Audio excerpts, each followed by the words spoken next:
Welcome back to the Cherry Picking Hockey Podcast, episode number 14.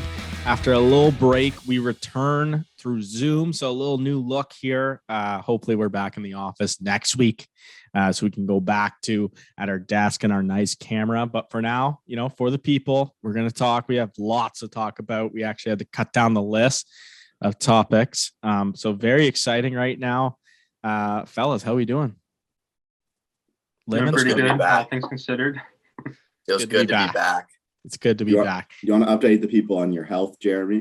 Yeah, so I did have COVID-19, as they say, but I am healthy now. I am over it, so appreciate the support from everyone, even though no one knew about it. But I'm officially back. Activated me, so I'm back. I'll be back next week, probably in the office, which means we can do some content on video. First off, we got to talk about Evander Kane. He's been getting a lot of discussion. Obviously, we know that an NHL team is probably going to sign him soon, but this guy cannot avoid getting in trouble. Obviously, Evander Kane hates COVID, and it's completely obvious when he submitted a fake vaccination report to the NHL and got suspended. And then, do you guys actually know what happened here with the latest debacle? I guess in the I heard about it. So San Jose Sharks are claiming that they released him because of him breaking COVID protocols with the AHL team. He traveled from the US to Canada. He had COVID. It was 9 days, but you can't travel till 10 days. So he traveled a day early. So he got caught doing it. So now they're investigating him or something. That's the latest. So he gets caught. To terminate his contract, right? He's owed a ton of money, and they think that was grounds for terminating it. Yeah, San Jose Sharks are probably just trying to do whatever it takes to save some money. Yeah, avoid the cap hit too. This just continues the narrative that Evander Kane gives the least amount of fucks about anyone in the whole NHL. Yeah. I was watching some footage of him play in the AHL when he was playing for their farm team. You could tell he was putting in zero effort and still just walking around these guys. He did not give a shit about being there. It'll be interesting. Even this guy hasn't played NHL hockey in a decent amount of time, and he's probably going to go to a contender. It'll be interesting to see how he keeps up. It's going to be going right into the fire. But which team do you think should sign him? I love the idea. Yeah, I was going to say, I do love the idea of Edmonton getting him. Mm-hmm. They need something. Holy crap. You look at the standings, and they need something. It's crazy to think Cat. Sorry, go. Sorry, go man stuff. Go ahead, Johnny. I was just say you think Cassian gets 25 goals on McDavid's wing, and Evander Kane's just a better version. He's just a straight power forward. He can get 30 goals on his own. Guy playing that with McDavid, that's just an insane piece to add, and he's gonna get paid no money for it. Yeah, no, I completely agree. I mean, you talked about the no money thing, and couldn't ever pretty much any NHL team make room to afford this guy? What's stopping the Leafs to looking at potentially adding him? That's what I say. He's literally just an upgrade to kind of one of your third line guys. Yeah, he's literally just an upgrade, and you're getting him at a crazy low price. You could definitely make some moves to make some space, but I feel the Leafs haven't really been talked about. I don't know if I'm just I'm not a Leafs fan, but so it's really not about money anymore, right? It's more about him, the person. If you are the GM of a team, are you taking Evander Kane? And if you're in Edmonton right now, they have a pretty volatile dressing room already. There was Koskinen was kind of going at it with the coach the other day. Mm-hmm. I don't know, introducing Evander Kane into that situation, I could see how that could not go great too. If you're McDavid, how do you? That's so much added responsibility having to deal with him. Yeah, I think you hit it on the dot with the what he brings to the team. He obviously brings a potential aspect of making your locker room worse. So I think only teams that are, I guess the Leafs are out of the function because they're in a great spot with their record. But teams that are on top of the standings right now, I don't think they take a risk of bringing Evander Kane in and him ruining sort of the culture in that locker room. I know. Vegas's GM's we can't have this guy in Vegas. There's no way he would survive here. This is not even an option. Bring him to the most boring NHL city. That's where he needs to go. Yeah, go I guess Edmonton's a good option, eh? Yeah, middle of nowhere. I mean, he got in some trouble in Buffalo, didn't he? Yeah, he did. And in Winnipeg. Yeah. So, but Buffalo's got some stuff going on after hours. Evander Kane will always find a way. Didn't Patty Kane get in trouble in Buffalo when he punched the cab driver? He's from Buffalo though. Yeah. Anyways, the Connor McDavid thing too, eh? Like when they asked him if they want him on the team, they kind of like sewered him in that spot. Yeah, like one, he can't say I don't want him on the team. Like he can't say that, or else. And two, like what's he supposed to say? Like he could say, I really want him on the team. It's pretty much what I mean. The way he worded it it's just a bad, like you knew that question was going to come though at some point to McDavid. I don't know. It's kind of like dumb. Like people get on the Oilers all the time. These guys can't bring in any talent for McDavid. They can't do this. They can't do that. Mm-hmm. Then there's this guy you can bring in who's a legitimate like top 6 winger, can score goals, can throw the body. And you're like, oh, McDavid should say he doesn't want him on the team because he's like a bad guy off the ice. Like, no, McDavid just like, fuck, if this guy can get us into the playoffs and help us win a couple of rounds, I don't give a shit what he does. Yeah, I like McDavid's attitude. I think he's just sick and tired. He's actually sick and tired of losing. Yeah, I think what he said was true, but like people have a problem with him saying the truth for some reason there. Yeah, people are so like, were they mad at him, Abe, because they thought like he was going to be like totally against it? What did he say? He said that he would take him on the team. I'm pretty sure. Mm-hmm. What he said. Yeah, he's like, I don't care. He's like, I don't care what fans or media says. Like, it's just like a guy. If he plays for us, basically he plays for us. Like, I don't give a shit. But it's like the social justice warriors, right? The off-ice stuff, which you need to take into account because the shit he's done, if it's true, it's bad, right? Yeah. Like it is bad. Yeah. But you're playing hockey; it's a business. You're dealing with that stuff, and that's all. It's never going to change. He just said it out loud, and people weren't happy that he said it out loud. Yeah. Classic. They'd rather like him. Like honestly, I was thinking too. Like half the players in the NFL are like lead. Think about how many guys in the NFL have like these shitty rap sheets. Look at Ben Roethlisberger. He's got some accusations against the NFL him. is way worse. Those accusations. Yeah, right. And it's like just because a lot of NHL players have worse, like less bad rap sheets, means like one bad guy has to be excluded. So I don't know. Other leagues, it's not as much of a factor. No, I completely agree with that. So obviously we've been away for a little bit, so we didn't really get to talk about the World Juniors getting canceled and what happened after that. What did you guys think of, one, people calling out the committee and saying that this is like a minor hockey tournament, and then two, about the Russian team going on the flight and apparently boozing and coach was hacking darts on the plane? So we definitely need to talk a little bit about this. But first off, the cancellation of the tournament, do we think that was the right call to make?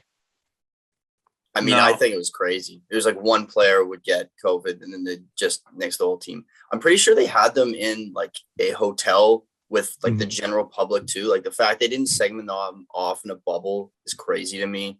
I don't know. I was really shocked that they were canceling games and forfeiting games over a single COVID case. I think there's a level to it too. This tournament's planned like in the summer. They say like, hey, we gotta get all this shit together in August. If they're going to assume that COVID's going to like not be nearly as bad, you don't even know what Omicron means in August. Like there is some shit they couldn't have planned for, but I don't know. I think canceling the whole thing was also the wrong move. Yeah, it seemed like the planning of it was very poor. Like it was like a shock when they had cases, and if like one case was the way they had this plan was one case was gonna kind of fuck up this tournament no matter what. And they had the case, and then like the game was automatically canceled when you have a case. It's like, well, if you actually have them separated, like you're supposed to be planned, then the game shouldn't be canceled. It moves on without the player.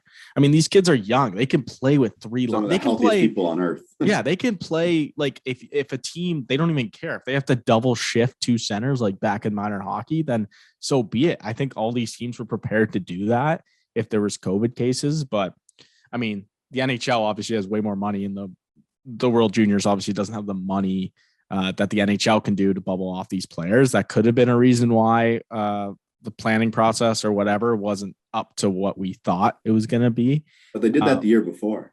The World Juniors.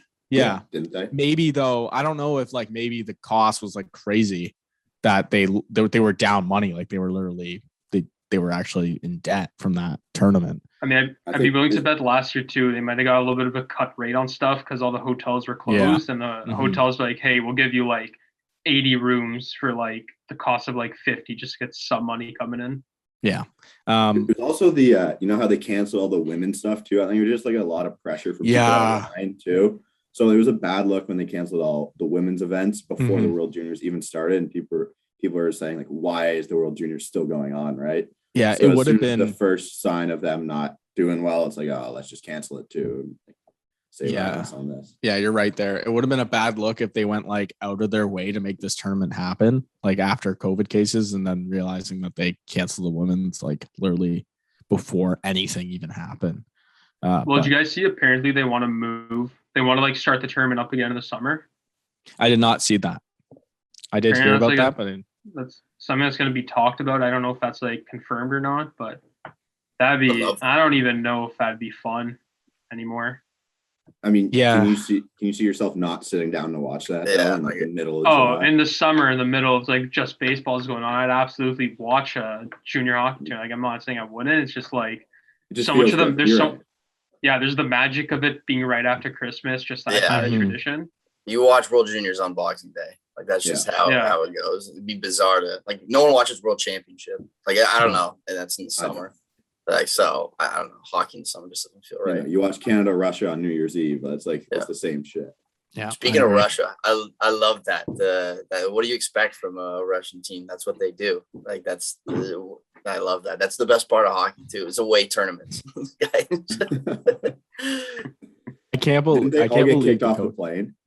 I think that's what ended up happening. They all got, or like authorities had to like meet them after the plane arrived or something like that. Dude, that's probably a long flight. Because it was a connecting flight, right? So I think they had to go to Toronto probably and then fly out of there. And I guess authorities met them and at Pearson. I'm not a geography expert. Would it be faster to go from over the Pacific Oceans to the Atlantic? I don't know. I don't know flight patterns. I don't know. I have no goddamn clue. Who would have known about that is the big man. So Yeah. But yeah, that was crazy. I feel like that topic of the Russia players kind of just got thrown to the side a little bit. I didn't hear about it. Yeah. Like that was pretty big. They were like boozing on a plane and coach was hacking darts in the plane on a fucking public flight. Like imagine them being on your flight. That would be hilarious. Just think about it. The biggest tournament of your life too gets canceled. You're like, fuck, what do I have to do here anymore? Right. Yeah. You're in Edmonton with the fellas. Yeah. Ave, it's exactly, this reminds me so much of when you're in a baseball tournament, it gets rained out for no goddamn reason. You know what I mean? Like the field's in good shape and they cancel it. Same thing. All the boys are just fucking bonding over chirping the shit out of the tournament organizers. Yeah. That's definitely what every team was going through. Just yapping at them. One question I wanted to ask you guys, if you had to power rank Shane Wright, Bedard, and Power, who's going to be the best three in the NHL? Because like Bedard, he showed out, man. And like the fact that Power got a hat trick, Bedard got 4 goals, like that I've never been more excited like for a crop of prospects. Who do you think is going to be, if you had to rank them 1, 2, 3, who would you guys go?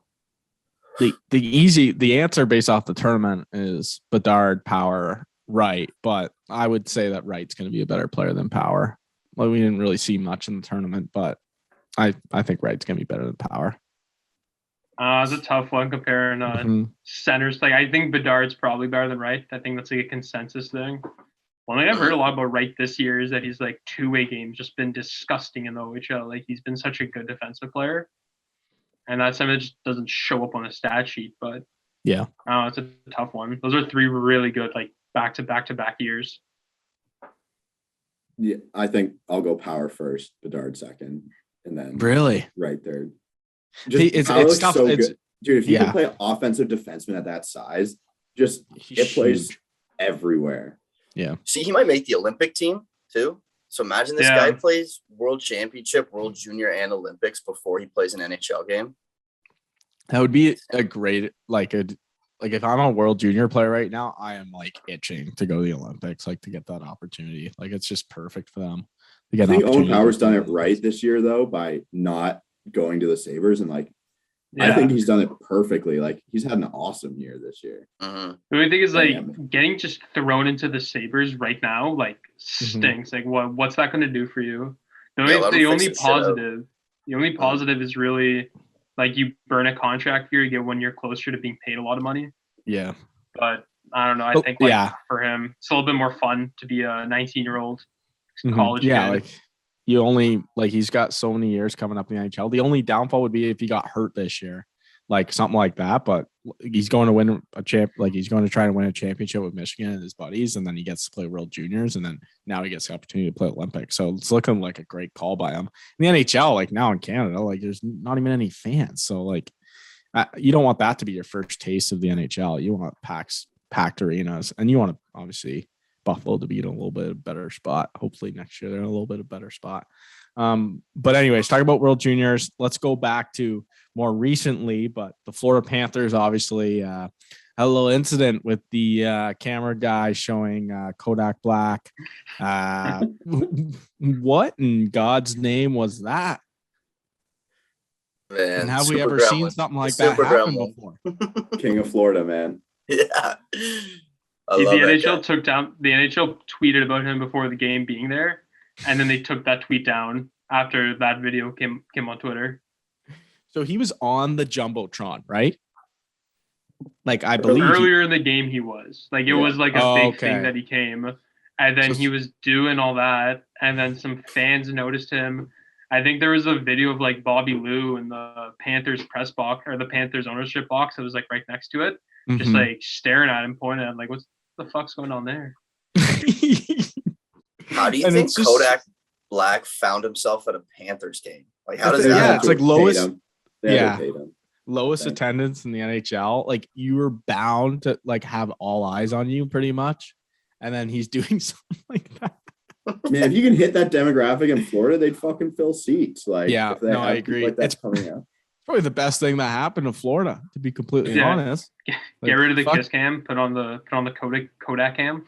Yeah, now you want to go to at the Pistons games, they do like ice cams. They get all the people to like show their chains and stuff. I bet if they did that at the Panthers game, get more fans. But it's definitely kind of a sneaky marketing tool for the Panthers to use. I think they told them to do that. Hey, Kodak, we need you to do something controversial. We'll pay you for it. Got trending on Twitter for it.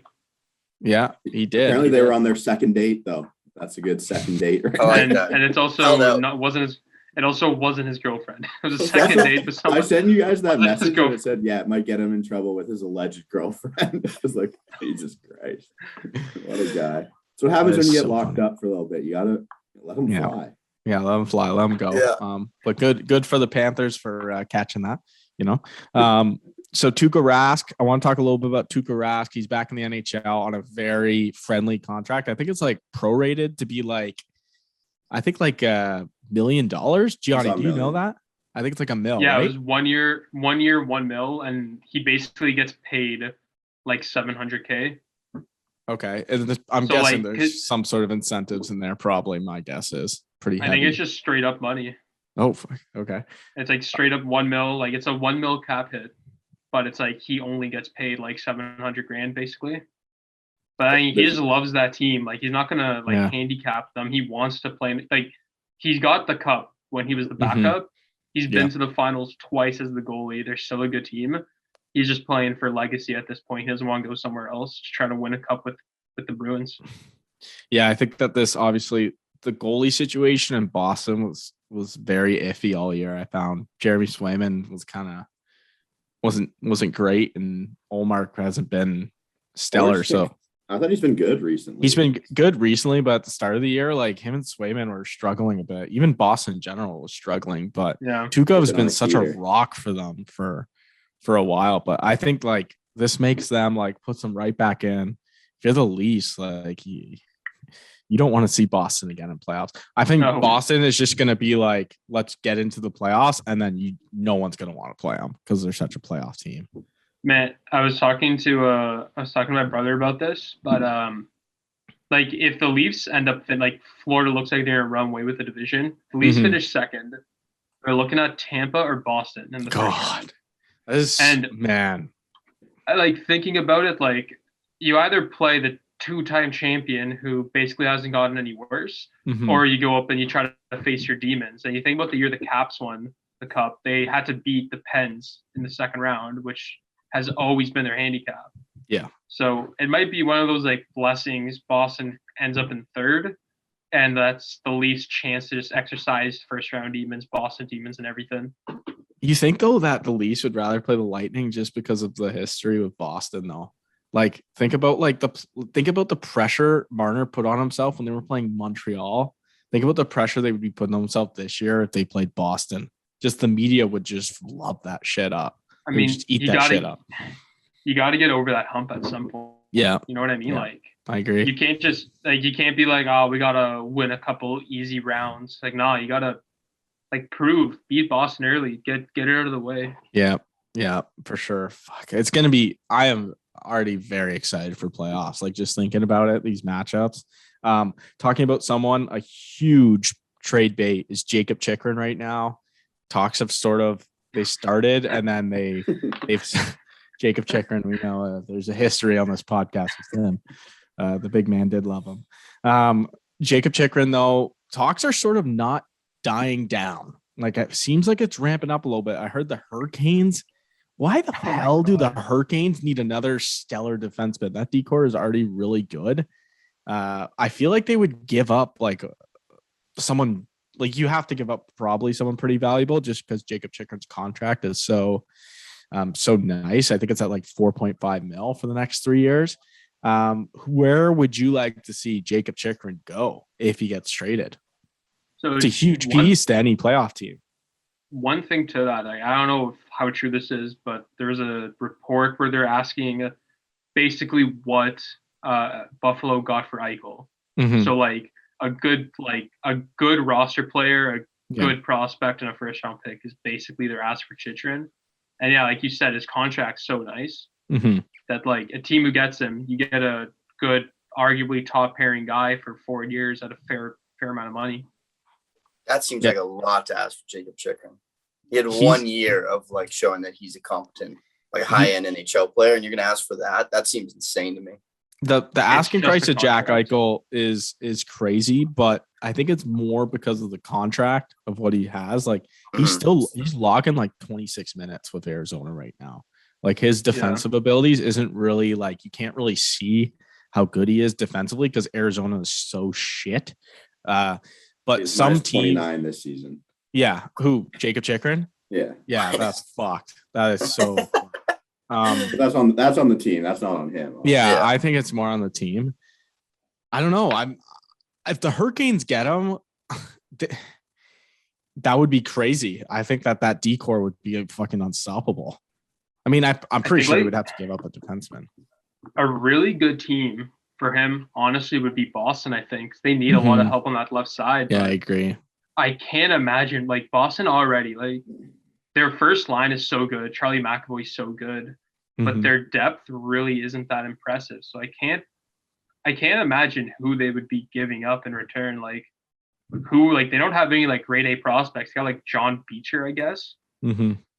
But I don't think maybe they give Taylor Hall. Why don't you they go scoop him up? Send him back to Arizona. Oh man, that would be so tough. I would hate that for Taylor Hall. This guy's been so punished in his career. Oh God. But yeah, I'm excited. It'll be interesting to see if someone, I have a feeling that there's not going to be a trade. Like there's no point for Arizona to forcing something. So they obviously have an asking price that's high and they're hoping that someone can meet that. But I have a feeling that no contender can really meet that other than you're right though. The Hurricanes though, they do have the ability to make that trade. What's the motivation from moving a guy like Chikrin? Like if he's on such a good deal and you're rebuilding, like I mean, they just want assets. Yeah, they probably think like he's not going to get any more valuable. Yeah, they're probably thinking like by the end of his contract, we're like if they're going to be contenders, they're still probably 3 years out, and at that point, Jacob Chikrin's going to get paid. So what are we doing here? Like, why don't we just get a shit ton of prospects and try? I thought of a really good dark horse team that might be in on Chikrin. Let's hear it. The Ducks. Detroit. That's an interesting one. So you give up Zadina, who's been a bit of a flop for them. Yeah. you probably go. Now the risky part is like, if you're Detroit, do you say like we'll give you like a top 10 protected first round pick this year? Because Detroit's looking pretty good this year. They might not even draft in the top 10. Yeah, they say top 10 protected first round pick this year, and then you go like, you'd probably have to give them one like good roster player they have, like maybe just toss them Michael Rasmussen, or you give them, I don't know, Philip Roenick or somebody who's like pretty good. But then like you go into next season, you got Larkin, you got Bertuzzi, Lucas Raymond, Cedar. You have your goalie in Nedeljkovic. Like you're building, and then you have Chychrun and Cedar on the top pair. That's such a good. That actually be a sick lineup. Like all of a sudden you're a playoff team. Yeah, so that to me is like a team who could be a dark horse. I agree. Yeah, it makes sense to go to a team that's like ready to compete for the next 2 to 3 years, obviously with this contract. But Detroit would make sense. I mean, Yzerman is fucking a good GM over there, and obviously he's seeing a good team right now. They're overperforming what everyone really expected. I didn't expect them to be this good. So they're definitely got some winning years coming up, and adding Jacob Chychrun would be a huge add. Someone else, another team I want to talk about, the Nashville Predators. They're leading the Central right now. I feel like we have to talk about them. They're 24-11-2. Obviously, they played more games than Colorado, so really, Colorado is leading the Central. What the hell is happening in Nashville? Like Matt Duchene has randomly like come out of the grave and is having an amazing year. On paper, like that team, like doesn't really strike me as you guys are really good. Like they've had way better teams in the past. Goalie in that, obviously Juice has been really good. But what are our thoughts here? Like, is Nashville actually like contenders here of like one more asset here at the deadline and they can go on a playoff run? Roman Josi has 38 points. That's insane. He is having a huge comeback here. That's insane. They have like 6 guys with more than 23 points. Like the depth on that team's pretty. I was not expecting much out of them this year. Yeah, I thought I have an actual question. Like, do you think it's bad for them that they're doing well? Like, they should have. Like, this was a year where people are like, "Oh, they're going to sell Forsberg." Like, they traded away Arvidsson in the offseason. Yeah, they like were basically tearing it down. They weren't adding anybody, and then they're doing well now. So it's like, you can't trade Forsberg if you're first place in the division. And then what? Now you're going to re-sign him because he had such a good year, and you're going to pay him a lot. And like, I don't know. It's almost like it's unfortunate how good they are, because now they have to roll with it. Now they have to build on it. Yeah, hopefully they can keep it up. Yeah, I'm looking at the standings here, and they're in first, obviously 50 points, 38 games played. But then you have Colorado, Minnesota. They've only played 33 games, and they're 3 points back, and then 6 points back. So it's Colorado's definitely pretty much leading the division. And I agree. Like, if you're in flux between being good and being bad, it's bad for your organization. Like, it's like that everywhere, right? Any sport. Like, you can't just keep being in the middle. It's not going to help you get any better. It's not going to help you get good draft picks, right? Unless you're trading your assets. You're fucked. It's sort of like Pittsburgh right now as well. And I wanted to talk about that. Malkin returns. They're 21-9-5 right now. Like, that team is known for at the deadline just getting like kind of like guys that they could just finish the year with. What the hell does that team do right now? I mean, Brian Burke has always been a guy like to go for it and stuff like that. But you look at Crosby isn't getting younger, and like they kind of want to go through a rebuild, and they just seem like, I guess they can't go through a rebuild. Evan Rodriguez preventing them from being bad. It's such a good storyline this year.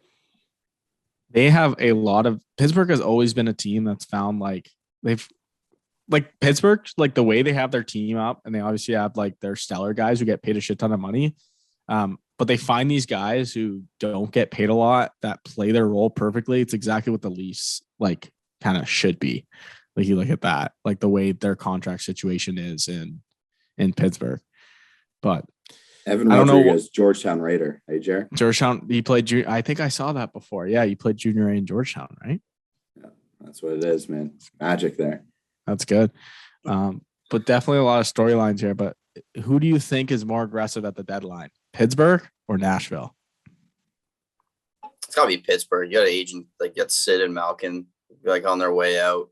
Berkey too. Berkey's I think you owe it to them to give them one more chance at it. Pittsburgh has no assets. That's the thing. Yeah. Was there a thing where they like haven't picked in the first round like since what, like 2014 or something? Yeah, I guess the only asset you have is a draft picks, I guess, over there. Yeah, like so.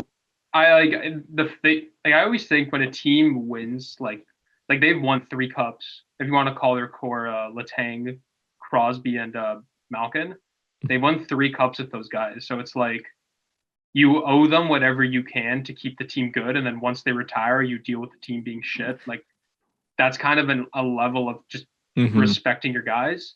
So I expect them. Yeah, right. If they're good, you have to go in. Mm-hmm. But like what else can they give up? Fuck. I feel like this is actually going to be like a really good trade deadline because you have pieces like Klingberg would be something like he's obviously a big piece. And talking about teams that like don't know where they're going, Dallas is kind of in that direction too. They got a lot of old guys on that team that they could sell. Like someone could use Jamie Benn as like a 3rd, 4th line guy for playoffs. Same as Tyler Seguin.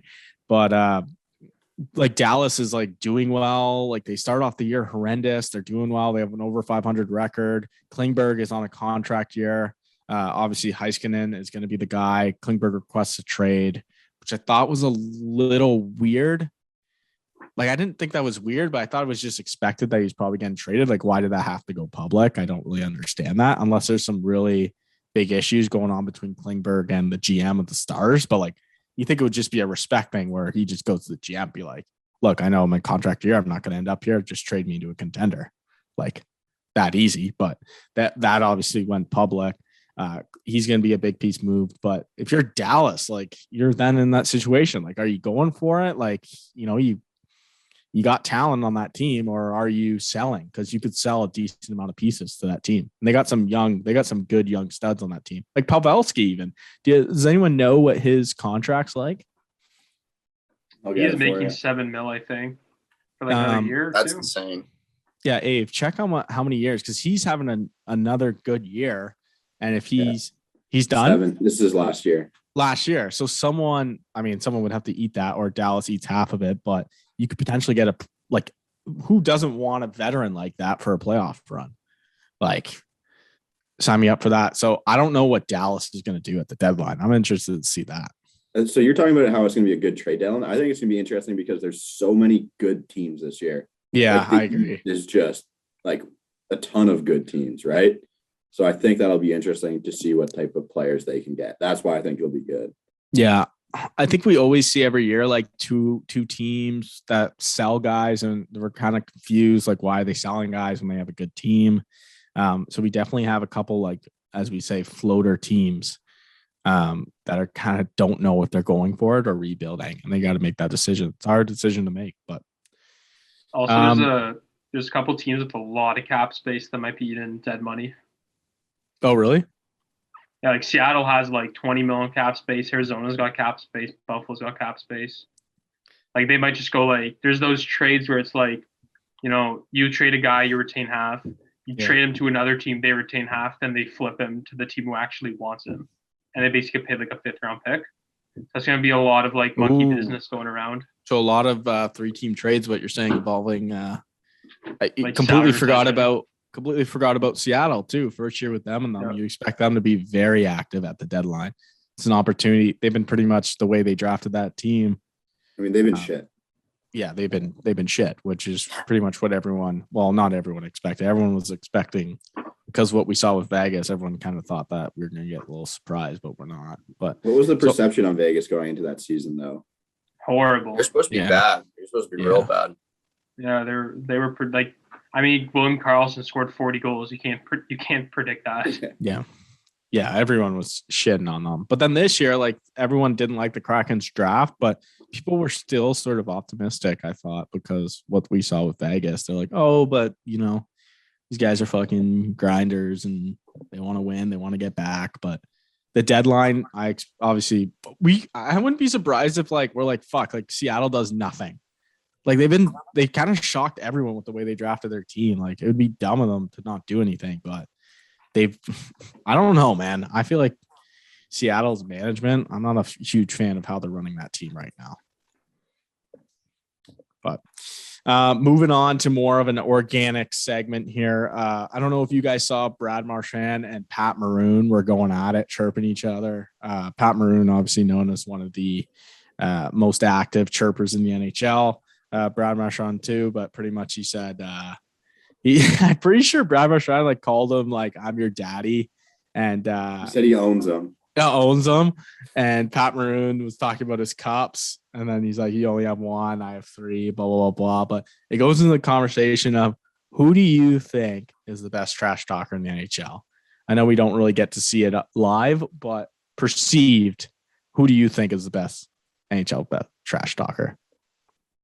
I'll go off the board like a retired guy. Apparently Steve Ott used to just put in he used to research like guys' families and like read books and stuff like that about these guys to like have deep rooted chirps that like go at these guys. So like when I think of like best trash talkers of all time, Steve Ott's the guy that comes to mind. Also a great coach now, which is kind of crazy. So but yeah, Steve Ott.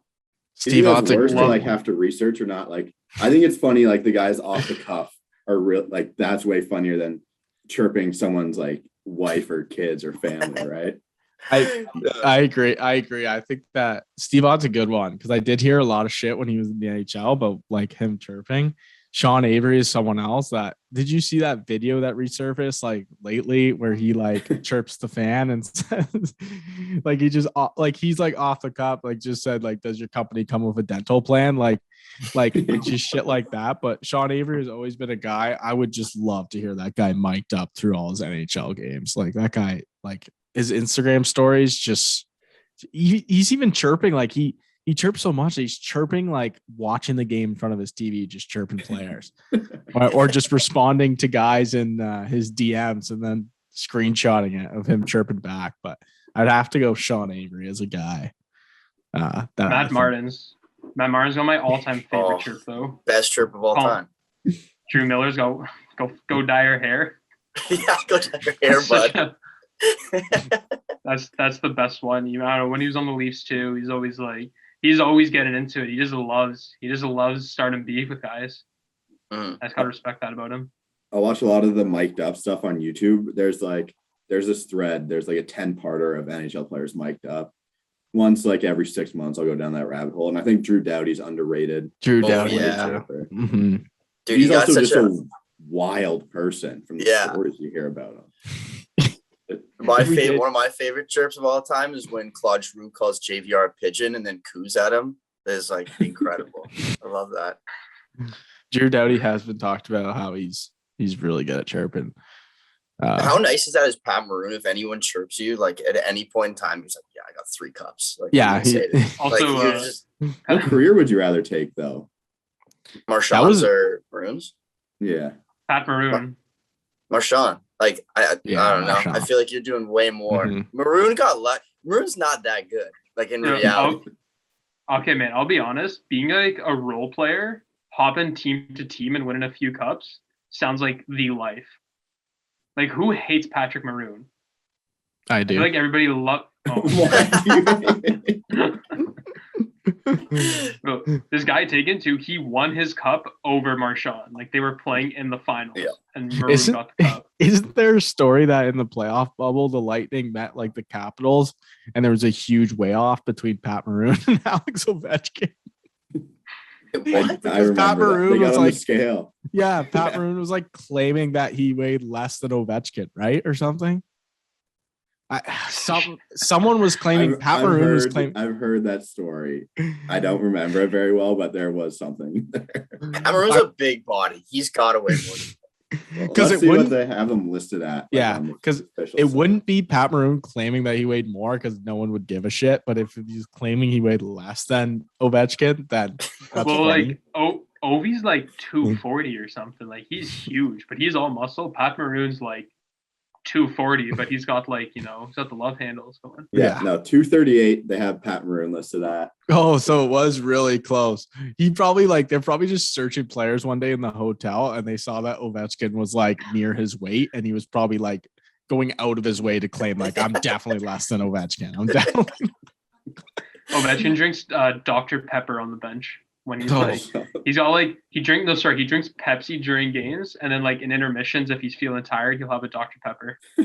He used to have this like local Italian place cook him up like a chicken parmesan and pasta, and he'd get it delivered like a specific plate delivered to the rink for every single game day. I think it's Mama Lucia or something like that. Yeah, like he has the same thing from a specific little like Italian. Ovi also listed at 238 on the website. Oh, that's probably the exact conversation they had. They were looking at player stats, and he's like, "No way, we're listed at the same weight. There's no, bro. That's like this is it's basketball, but Kevin Durant and Giannis are listed as the exact same weight. I think Kevin Durant's actually listed as like a pound or two heavier than Giannis. Jeez. Well, Kevin Durant listed on popsicle sticks. The NBA recently made the players like actually use their real heights. Like they made them take off their shoes and list their real heights because people were just lying. Kevin Durant said he's 6'10", he's 7 feet tall. That's insane that they lie about their height, and it just goes like they're like, yeah, I'm like 3 inches shorter than I actually am. I would never. Jared, would you give yourself a couple? Say for baseball, they're getting us on the roster, and would you add a couple inches for your height? I didn't add a couple inches. I'm an honest guy, so I just say 5'7.5", but I should probably go up to like 5'10". Oh man, if you're 5'7.5", you say 5'9". Like, there's no difference between 5'7.5" and 5'9". Anyone taller than that, it's all the same. You gotta take height off of You gotta say you're lower, because then they see you. So what do you say? Like, 5'5"? Yeah, I say I'm a good 4'2". I'm waist height. I would love to be a fly on the wall for those, even the NHL teams, even when they had that bubble, because I remember they were saying they were really bored because remember the guys who had the buys, they were there for like 2 weeks or something and were doing nothing. So they're probably killing themselves. Probably remember that old hotel? You remember that old hotel like NHL commercial where it was like like Ovi ordered a bunch of room service to Sid's room, and like Phil was pushing around carts in the hotel. That's just I imagine what was happening in the bubble. That'd be so fun. Imagine those guys playing like mini sticks though, like the good old days, like in the hallways. Imagine having an entire restaurant just for you for 2.5 weeks. That'd be the life. Who do you think's the best mini stick player in the NHL? Who'd be the best mini stick? Oh man, that's a great topic. Cole Caulfield. Yeah. If you're shorter, you have a massive advantage. Yeah. Well, I feel like Dennis then if we're gonna go short guys. We're going short guys. I don't know why, but Zegras would be, I think, real good. I feel like he'd be able to pull some maneuvers and mini sticks. Be fun. He'd be so fun to play with. He wouldn't even like when you play mini sticks and like there's like too much friction on the ball and the carpet and like you get stuck. Zegras would be seamless. He'd be playing on ice. He'd have no friction going on. I mean, Brad Marchand is small and an absolute built like a bull. I mean, that guy would be unreal at mini sticks. He'd be such an asshole in mini sticks. Oh yeah, too. You got to be an asshole though, mini sticks. Like it's just the way it works. Like you have to be super aggressive. You have to rather like literally pull the switch on or off. Like there's no middle with mini sticks. You're either going 110 or you're going 20%. Like didn't we have the idea to enter into a mini stick tournament for kids recently, Jared? We did look into should the cherry picking cast enter a tournament and film it mini sticks, because apparently some people do run like local mini sticks tournament. God, that would be so fun. Like just showing up full contact mini sticks. No, it's not full contact. It's like little kids are. Oh, it's like little kids. Yeah. So we wouldn't do contact, but we would show up in like gear and then go against these kids. Go to jail. Imagine the psychos that show up to mini stick tournaments. Well, they're kids. They're not. Yeah, like these would be like this would be like an 8-year-old tournament that we'd show up. Oh, like, but the funny thing is, we show up as adults. They're like, "What is this team?" And we'd have like the cherry pick and whatever. I guess we'd have to come up with a mascot. It'd be a huge thing. We'd probably get our our listeners to vote on a mascot, and then we'd show up to the tournament. I'm hacking at some kids' like ankles and stunting their growth. That's the goal. That would be so fun. 3-on-3, right? There's 4 of us here. We'd have a goalie. Johnny, you can go net, and then 3-on-3. We just play with a 4-man roster. If I go in net, can I go full gear? Yeah. They definitely can't score on us. We're way too big. Are you play mini sticks like standing up and hurt your back, or just go on the knees and be immobile? No, mini sticks on the knees. If I was serious, like if I was actually entering a tournament, I'd probably go knee pads, right? Like the knees are gonna get destroyed. But usually, just full contact mini sticks at home. Back in the day, no knee pads, knees just getting destroyed. And if you had siblings, that's how you got in a fight every single day. Oh man, God! You ever had a mini stick thrown at you? Hurts so bad.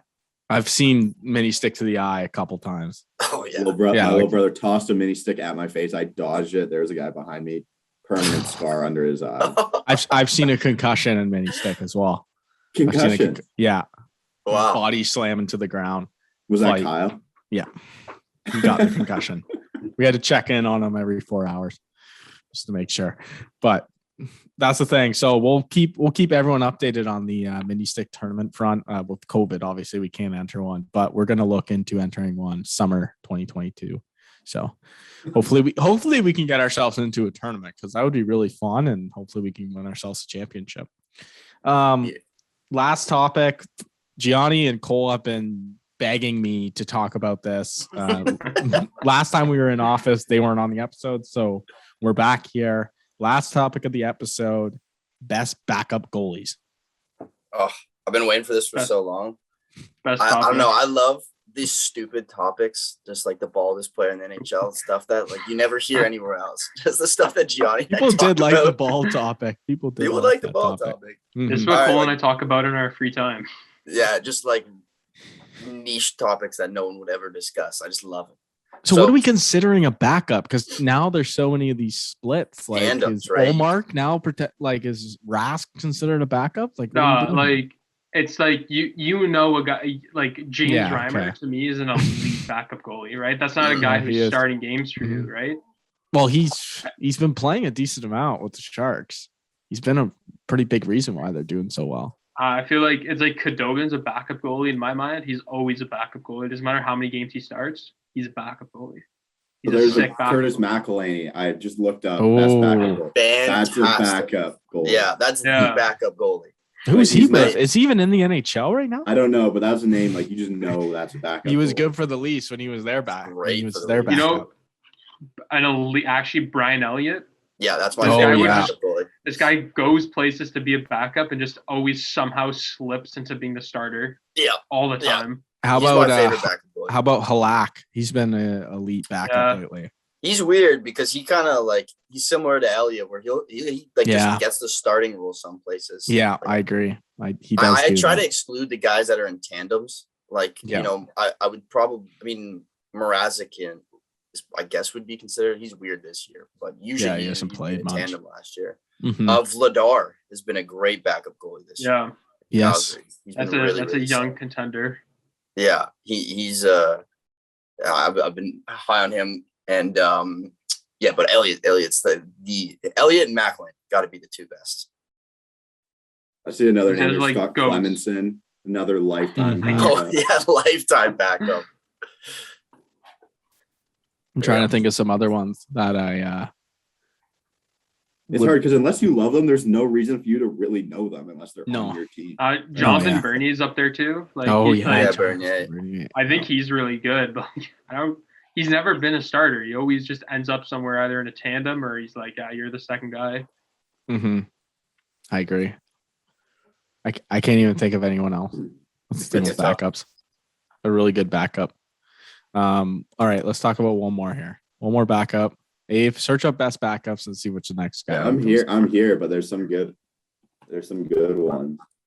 They're kind of giving me like just a list of goalies who are good backups this year, like Ottinger they have in there. Right? Yeah, Ottinger, yeah, that's a cop out. But like he's going to be a starter at some point, right? Yeah, he's pretty much. Yeah. That's the thing now. The NHL is moving towards these splits. backup. That's why this is a good topic because Cole. They have like Corpusalo. I like the old guys. Like I don't need good up and coming guys as backups right now. It's like the backup quarterback, right? Like the veterans that are the backup quarterback are teaching the young ones. Case Keenum, like those type of guys. Or the Ming here. Ooh. Kind of a career backup. Yeah. Auntie Ronsa's kind of up there too as a career backup. He's made it a class though. He's always injured. Oh, Antti Niemi was kind of like Corey Crawford, Antti Niemi thing. He was a great backup because then he could. I think he stepped. Who's the backup at one point was Ilya Brizgalov when J.S. Shagir went down. Yeah. He was incredible when he came in as a backup and absolutely ate. Brian Boucher was another great backup. Now I got the gears turning. There you go. Brian Boucher had that shutout streak. That was another great backup. What about Raycroft there? I didn't talk about Raycroft. I was going to talk about him because the Halak, that has to be one of the worst trades of all time. Yeah, that was a bad trade. That was a really bad trade. Or Rask, not Halak. Yeah, Rask. Yeah. Mm-hmm. That was bad. Well, Raycroft was back up last year, right? To the Avalanche? No. Was he not? I thought he played some game. No, Raycroft's been... I'm thinking of oh my God, what's his name? Back up to the Avalanche last year. Are you thinking of the shitty guy who played for the Leafs? Yes. Hutchinson. Yes, that's the backup. Raycroft. I don't know why Raycroft came to my head. Hutchinson. Would Varlamov be considered a backup? Because he's in and out. He was tough. Pretty good for a while though. That guy's like too good to be a backup. Way too good. Yeah. His numbers were too good. There's some guys who are just like, you hear that name, you're like, oh yeah, that guy's a backup goalie. Yeah. If he's starting 50 games through, you're in trouble. But if he's starting 30, you're money. Yeah, I agree. All right, well let's get our fans to help us and comment below which backup goalies you like. It could be current, it could be in the past. Obviously, backup goalies were more relevant in the back. I guess irrelevant in the back, which makes it funnier. So drop them down below. Let us know what you think of Evander Kane and which team he will sign for. Hopefully next week we are back in office, so you guys get to see us in a little bit of a prettier setting than this. And we'll see you guys next week.